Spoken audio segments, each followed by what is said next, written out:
It appears the mysterious Obamacare tech surge may be finally arriving, at least in some form. A team of computer experts is being brought in to help the Obama administration determine whether there is a fix for the healthcare.gov site. Oracle, Red Hat, and Google are loaning the government dozens of their top computer engineers, programmers, and site developers. Secretary Sebelius has promised a, quote, optimally functioning, end quote, exchange by the end of November. And joining us now is Senator John Barrasso of Wyoming, Republican Policy Committee Chairman and a member of the Senate Foreign Relations Committee. He also spent 24 years as an orthopedic surgeon. Senator, great to have you with us. This week, you declared Sebelius to be the laughingstock of the nation. What does that make the president? Well, when Saturday Night Live calls attention to the failure of the website and the ineptness of the secretary, I think the concern is that she's lost credibility. And what it matters to the president is he's trying to convince, entice all of these young people, even coerce them into paying much more for insurance that many of them don't think that they need or they want or in many cases can afford. We're told some of the state exchanges, Senator, are working, a handful. Obviously, healthcare.gov is not, and many of the state exchanges as well.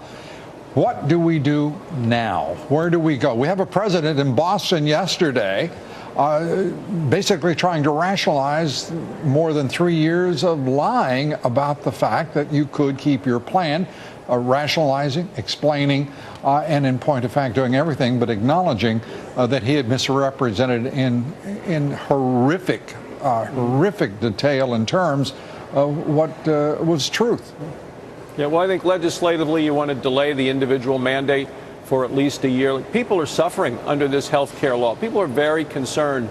The president has unilaterally granted a 1-year delay to employers, but I think we ought to, by law, extend the individual, delay the individual mandate for a year. There's additional legislation out there to just basically try to turn the president's words into truth by saying if you have insurance that you like, you can keep that. We have people right now, over 1 million people, in fact, and it will be more, we're told, who face the prospect of not having health care going to the hospital when they did have that just 4 weeks ago.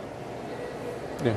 The president seemed astonished and shocked to see it happening, but his administration has known it for over 3 years, and even Democrat leaders in the House have said, oh yeah, we knew this day was going to come, but they seem to want to do anything they could to force this law down the throats of the American people with more government control, taking health care decisions away from individuals and their doctors and having the government much more involved, which are just additional problems. So, Republicans have solutions and answers to help try to provide people with the care they need from a doctor that they choose at lower cost. The president has completely failed in the area of trying to work to lower the cost of care, which is what people are seeing now with the rejection and getting the cancellation is, number one, the sticker shock of trying to buy, even if they can sign on to their state exchanges. Many people are finding it's much more expensive, plus additional out-of-pocket money, Lou, in terms of deductibles and co-pays, all of these things making their care more expensive.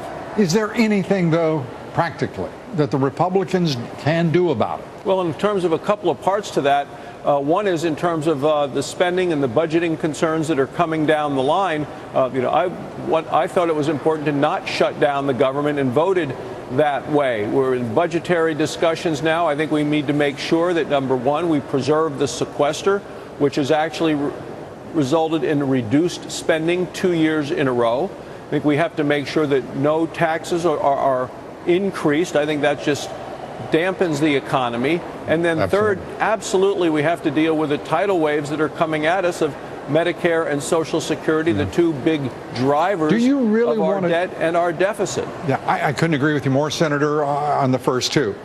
But the idea that the Republican Party right now is equipped in that budget conference committee to deal with the issues of entitlements is frightening. To think that the Democrats on that committee could deal with those huge issues, particularly in the time frame we're talking about, that would likely scare the dickens out of nearly every American.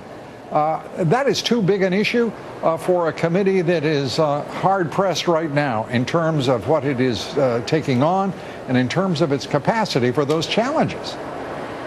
Well, the time to actually do big things is during times of divided government, but that involves presidential leadership. You saw it with Ronald Reagan. Well, we don't have that. We don't have a president who is.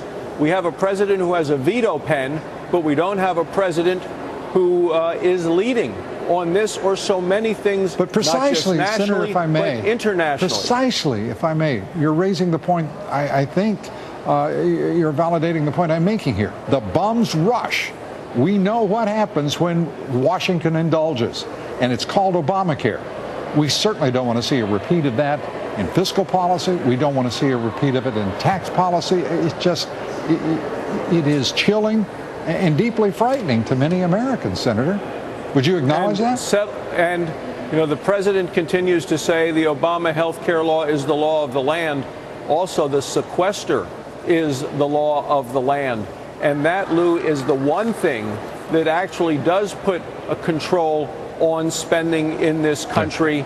And if nothing passes or is signed, then the additional reduction in spending will continue. And Senator, you had me with very simply maintaining the sequester and no new taxes.